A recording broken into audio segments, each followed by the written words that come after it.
सीधे वाराणसी लिए चलते हैं। प्रधानमंत्री नरेंद्र मोदी बोल रहे हैं। विकास को गति देंगे। इसमें रेल, रोड, एयरपोर्ट से जुड़े प्रोजेक्ट हैं। इसमें पशुपालन, उद्योग, स्पोर्ट्स, कौशल विकास, इससे जुड़े कई प्रोजेक्ट हैं। इसमें स्वास्थ्य, स्वच्छता, आध्यात्म, पर्यटन, एलपीजी गैस, अनेक क्षेत्रों से जुड़े अनेक विध काम हैं। इससे बनारस समेत पूरे पूर्वांचल के लिए नौकरी के बहुत सारे नए अवसर बनेंगे। आज संत रविदास जी की जन्मस्थली से जुड़े अनेक प्रोजेक्ट्स का भी यहां से लोकार्पण हुआ है। मैं इन सारी परियोजनाओं के लिए आप सभी को बहुत बहुत बधाई देता हूं। साथियों, काशी और पूर्वांचल में कुछ भी अच्छा होता है तो मुझे आनंद होना बहुत स्वाभाविक है। आज बड़ी संख्या में मेरे नौजवान साथी भी आए हैं। कल रात को मैं सड़क के रास्ते बाबतपुर से बीएलडब्ल्यू गेस्ट हाउस आया हूं। कुछ महीने पहले जब मैं बनारस आया था तो फुलवरिया फ्लाईओवर का लोकार्पण करके गया था। बनारस में ये फ्लाईओवर कितना बड़ा वरदान बना है, ये साफ दिखाई देता है। पहले अगर किसी को बीएलडब्ल्यू से बाबतपुर जाना होता था तो लगभग 2-3 घंटा पहले घर से निकल जाते थे। पहले मंडुवाड़ी पर जाम, फिर महमूरगंज पर जाम, कैंट पर जाम, चौका घाट पर जाम, नदेसर पर जाम, यानी जितना समय फ्लाइट से दिल्ली जाने में नहीं लगता था उससे ज्यादा फ्लाइट पकड़ने में लग जाता था। लेकिन एक फ्लाईओवर ने ये समय आधा कर दिया है। और कल रात को मैं खास वहां जाकर के हर चीज को देख के आया हूं, उसकी व्यवस्था को समझ करके आया हूं। पैदल चल करके जाकर के रात देर गया था। ऐसे ही बीते 10 साल में बनारस के विकास की स्पीड भी कई गुना बढ़ी है। अभी थोड़ी देर पहले यहां सीगरा स्टेडियम के पहले चरण के काम का लोकार्पण भी किया गया है। बनारस के युवा खिलाड़ियों के लिए आधुनिक शूटिंग रेंज का भी लोकार्पण किया गया है। इनसे बनारस और इस क्षेत्र के युवा खिलाड़ियों को बहुत मदद मिलेगी। साथियों, यहां आने से पहले मैं बनास डेयरी के प्लांट में गया था। वहां मेरी अनेक पशुपालक बहनों से बातचीत करने का मुझे मौका मिला। किसान परिवारों की इन बहनों को 2-3 साल पहले हमने स्वदेशी नस्ल की गिर गाय दी थी। मकसद ये था कि पूर्वांचल में बेहतर नस्ली स्वदेशी गायों को लेकर जानकारी और बढ़े, किसान को, पशुपालकों को इससे फायदा हो। मुझे बताया गया है कि आज यहां गिर गायों की संख्या लगभग 350 के करीब तक पहुंच चुकी है। संवाद के दौरान हमारी बहनों ने मुझे ये भी बताया कि पहले जहां सामान्य गाय से 5 लीटर दूध मिलता था, अब गिर गाय 15 लीटर तक दूध देती है। मुझे ये भी बताया गया, एक परिवार में तो ऐसा संभाला है कि एक गाय तो 20 लीटर तक दूध देने लग गई है।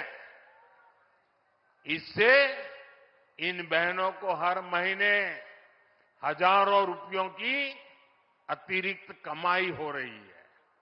इसके कारण हमारी ये बहनें, वे भी लखपति दीदी भी बन रही है। और ये स्वयं सहायता समूह से जुड़ी देश की 10 करोड़ बहनों के लिए बहुत बड़ी प्रेरणा है।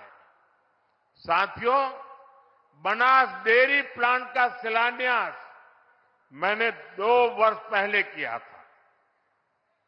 तब मैंने वाराणसी सहित पूर्वांचल के तमाम पशुपालकों को, गोपालकों को इस प्रोजेक्ट को तेजी से पूरा करने की गारंटी दी थी। आज मोदी की गारंटी आपके सामने है और इसलिए तो लोग कहते हैं मोदी की गारंटी यानी गारंटी पूरा होने की गारंटी। सही निवेश से रोजगार के अवसर कैसे पैदा होते हैं, बनास डेयरी इसका उत्तम उदाहरण है। अभी बनास डेयरी वाराणसी, मिर्जापुर, गाजीपुर, रायबरेली इन जिलों के पशुपालकों से लगभग 2 लाख लीटर दूध इकट्ठा कर रही है।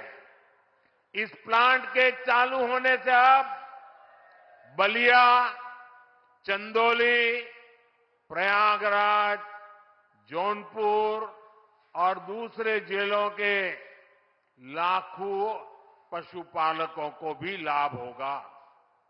इस परियोजना से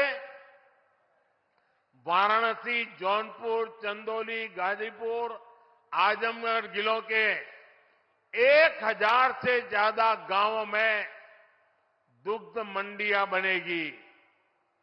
पशुपालकों का ज्यादा दूध ज्यादा कीमत पर बिकेगा तो हर किसान पशुपालक परिवार को ज्यादा कमाई होना तय है।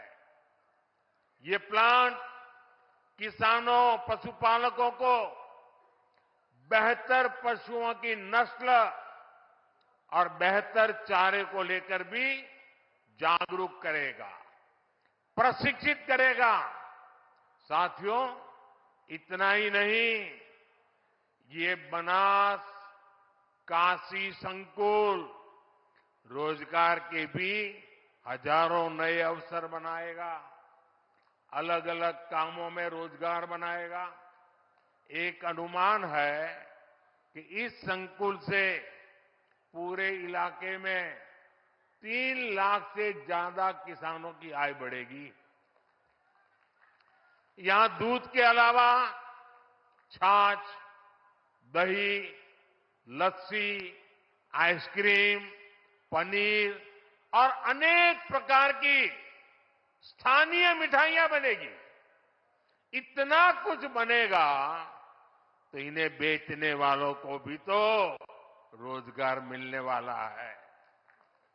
यह प्लांट बनारस की प्रसिद्ध मिठाइयों को देश के कोने कोने तक पहुंचाने में बहुत बड़ी भूमिका निभाएगा।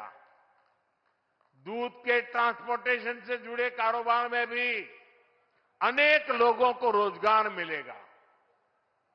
इससे पशु आहार से जुड़े दुकानदार, स्थानीय वितरकों का भी दायरा बढ़ेगा। इसमें भी अनेक रोजगार बनेंगे। साथियों, इन प्रयासों के बीच मेरा बनास डेयरी के कामकाज से जुड़े वरिष्ठ साथियों से भी एक आग्रह है। मैं चाहूंगा कि आप दूध का पैसा सीधे बहनों के अकाउंट में डिजिटल तरीके से भेजिए। किसी पुरुष के हाथ में पैसे मत देना। मेरा अनुभव है, इसके बहुत ही शानदार परिणाम आते हैं। पशुपालन तो एक ऐसा सेक्टर है जिसमें सबसे अधिक हमारी बहनें जुड़ी हैं। ये बहनों को आत्मनिर्भर बनाने का बहुत बड़ा माध्यम है। पशुपालन छोटे किसानों और भूमिहीन परिवारों का भी बहुत बड़ा सहारा है। इसलिए डबल इंजन सरकार पशुपालन और डेयरी सेक्टर को इतना बढ़ावा दे रही है।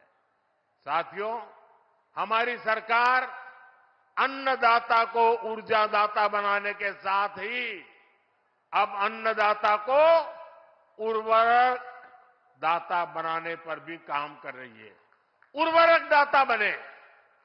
हम पशुपालकों को दूध के अलावा गोबर से भी कमाई के अवसर दे रहे हैं।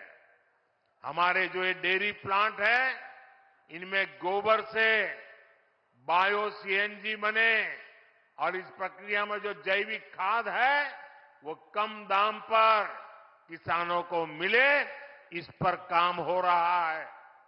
इससे प्राकृतिक खेती को और बल मिलेगा। गंगा जी के किनारे प्राकृतिक खेती करने का चलन वैसे भी अब बढ़ रहा है।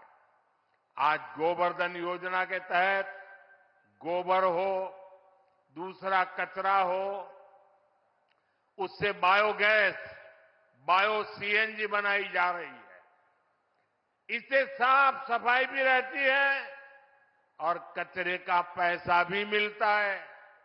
साथियों, ये हमारे काशी तो कचरे से कंचन बनाने के मामले भी है, एक मॉडल के रूप में देश के सामने आ रही है। आज ऐसे एक और प्लांट का लोकार्पण यहां हुआ है। ये प्लांट प्रतिदिन शहर से निकलने वाले 600 टन कचरे को 200 टन चारकोल में बदलेगा। सोचिए, यही कचरा अगर कहीं किसी मैदान में फेंकते रहते तो कूड़े का कितना बड़ा पहाड़ बन जाता। काशी में सीवेज की व्यवस्था को बेहतर बनाने के लिए अनेक काम हुए हैं। साथियों, किसान और पशुपालक हमेशा से भाजपा सरकार की सबसे बड़ी प्राथमिकता रहे हैं। 2 दिन पहले ही सरकार ने गन्ने के न्यूनतम मूल्य को बढ़ाकर 340 रुपये प्रति क्विंटल कर दिया है। पशुपालकों के हित को ध्यान में रखते हुए पशुधन बीमा कार्यक्रम को भी और आसान किया गया है। आप पूर्वांचल का उस समय याद करा, गन्ना के भुगतान के लिए पहले वाला सरकार कितना मिन्नत करवाते रहे, लेकिन अब ये भाजपा की सरकार है। किसानों के बकाये का भुगतान तो हो ही रहा है, फसलों के दाम भी बढ़ाए जा रहे हैं। भाइयों और बहनों, विकसित भारत का निर्माण आत्मनिर्भर भारत के बल पर होगा। अपनी जरूरत का हर सामान बाहर से आयात करने से विकसित भारत नहीं बन सकता। पहले की सरकार और हमारी सरकार की सोच में यही बड़ा अंतर है। आत्मनिर्भर भारत तभी होगा जब देश की हर छोटी छोटी शक्ति को जगाया जाए, जब छोटे किसानों, पशुपालकों, कारीगरों, शिल्पकारों, लघु उद्यमियों को मदद दी जाए। इसलिए मैं लोकल के लिए वोकल रहता ही हूं। और मैं जब वोकल फॉर लोकल कहता हूं तो ये उन बुनकरों, उन छोटे उद्यमियों का प्रचार है जो लाखों रुपए खर्च करके अखबारों और टीवी पर विज्ञापन नहीं दे सकते। स्थानीय उत्पाद बनाने वाले ऐसे हर साथी का प्रचार मोदी खुद करता है। देश के हर छोटे किसान, हर छोटे उद्यमी का एम्बेसडर आज मोदी है।